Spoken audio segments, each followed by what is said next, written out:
Hello. Today's lesson on solving rational equations is brought to you by Bertrand Hill's Farm, handmade farmstead cheese from Chester County, Pennsylvania.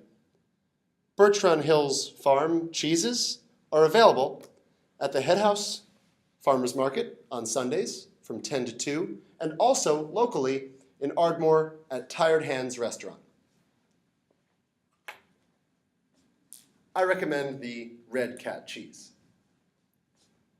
Anyway, what you've learned in Algebra 1 is how to solve a problem like this, solving a rational equation with numerical denominators, where you can do this one of two ways. Most generally, teachers instruct you to get rid of the fractions as your first line of business. All right? In this case, and in every case, it would be to multiply everything, both sides of the equations, by some number that will eliminate the fractions.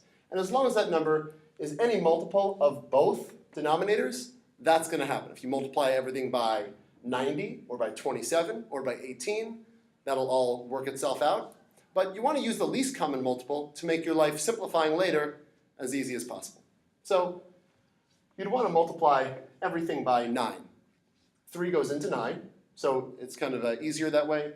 You just multiply by just that single 9. And you'll see in your next step, if you have fractions remaining, you didn't choose a good expression to multiply both sides by.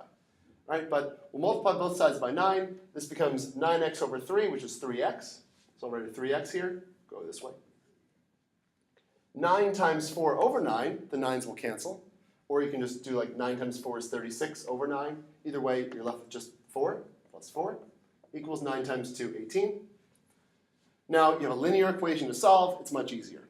Okay? Take away 4 and divide by 3. So we get x equals 14 thirds. All right? Or 4 and 2 thirds. That's the easiest way, I think, to do the problem. Another way you could have done the problem is by just first thinking about this, the left-hand side of the equation, and getting a common denominator. So in this case, by multiplying by 3 over 3, we get 3x over 9 plus 4 over 9, which is going to become 3x plus 4. I'll write this up here. 3x plus 4 over 9. And now, when you have a common denominator, you've made it into one single fraction, which is nice because it reviews what we've done very recently. Now you reintroduce that it was equal to 2, multiply both sides by 9 to get rid of that 9. So we get 3x plus 4 is 18. We're back to this point, so the answer is 14 thirds. So there's two different ways to do this problem. To start by finding a number to multiply everything by to get rid of the fractions. That's how I would recommend you do it. Or you can ignore the equals to, get a common denominator, and add the two fractions, and then solve. Okay?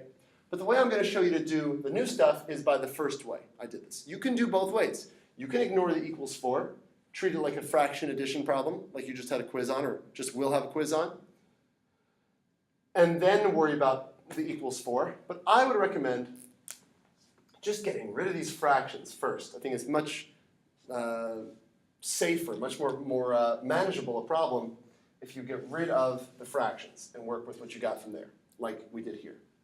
It's just not as simple as multiplying by 9, though. Here you've got to find an expression that is a multiple of both of these.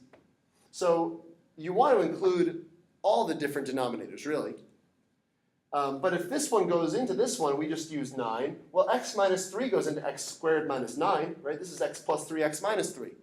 So just like we just used 9 here, we'll just need to use x squared minus 9, which I'll write as x plus 3x minus 3, in this problem. All right, so you kind of want to factor this. I'll even show the factored form of this. And now, you don't need to use all 3 of these, but if they're all different, you would need to use all 3. All right? But again, because one of them went into the other one, we can just multiply by x plus 3x minus 3. It seems confusing, but that's your first step, guys. When you're solving a rational equation, I would recommend doing this first. All right? Multiplying everything by that least common multiple. So every distinct factor in the denominators. Now, when you multiply the first term by this, you're multiplying and dividing by the x minus 3's. They will cancel. We're left with just 2 times x plus 3. Right? Because these really apply to the numerator. It's like this over 1. So these go up here. So the x minus 3's would cancel. So 2 times x plus 3 plus 14 times, well here, both would cancel, right? 14 and the x plus 3, x minus 3, they both cancel. So just straight up plus 14 equals 4 times x plus 3, x minus 3. Unfortunately, we got to deal with a quadratic in this case. All right? So we've got to now, we're going to have to solve a quadratic. We're going to want to set one side equal to 0. This is 2x plus 6 plus 14, which is 2x plus 20. And this, well, this was x squared minus 9, but it's times 4, so it's 4x squared minus 36. Let's set one side equal to 0 and see what's going to happen here. Take away the 2x, and then take away the 20. And they're all, this is a matter of remembering I think the third quarter or second quarter. We want to divide everything here by 2 because they all have a common denominator or common factor. So we're now at the point where we have 0 equals 2x squared minus x minus 28. And now, all right, so when you have these problems in class, they'll be a little bit easier. You can use the quadratic formula here. I'm going to factor it. I don't think it's that crazy because 2 is prime. We don't have many options for this. But I'm going to pause here a second, guys, and redirect you to what I did to start, because this is what's most important, all right, how to start these problems. Multiplying by the least common multiple of these denominators. Clearing the fraction. If your next step still has fractions, you messed up, all right? But usually you won't have an ugly quadratic like this to solve. But this isn't so bad. Let's just play around. What, 4 and 7, 7 and 4. 7 and 4 is going to work because now we have 2x times 4 is 8x and 7x, and we got to make negative 1x, right?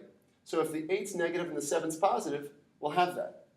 So now we have x equals, if you remember this, if 2x plus 7 is a factor, negative 7 over 2 is a solution. And if x minus 4 is a factor, positive 4 is a solution.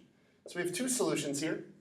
We've got to now just check and make sure they both work, meaning they both aren't going to give us a denominator of 0. We can't divide by 0, right? So if we got an answer of like 3, that wouldn't work. 2 divided by 0 is not real. So we have to just double check and make sure that these values are in fact in what's essentially the domain of the original problem, right? But negative 7 over 2 and 4 both will work just fine. Neither will make the denominator 0. We can even check one just to be careful, or check them both. We plug in 4 to the original problem, it does work, all right? So this is just a matter of solving rational equations. Again, if you guys got here okay, you understood that, this is all stuff we did second quarter, so it's been a while, but you wouldn't have a problem like this on a quiz. As long as you're okay getting here, you're in good shape, all right? Peace.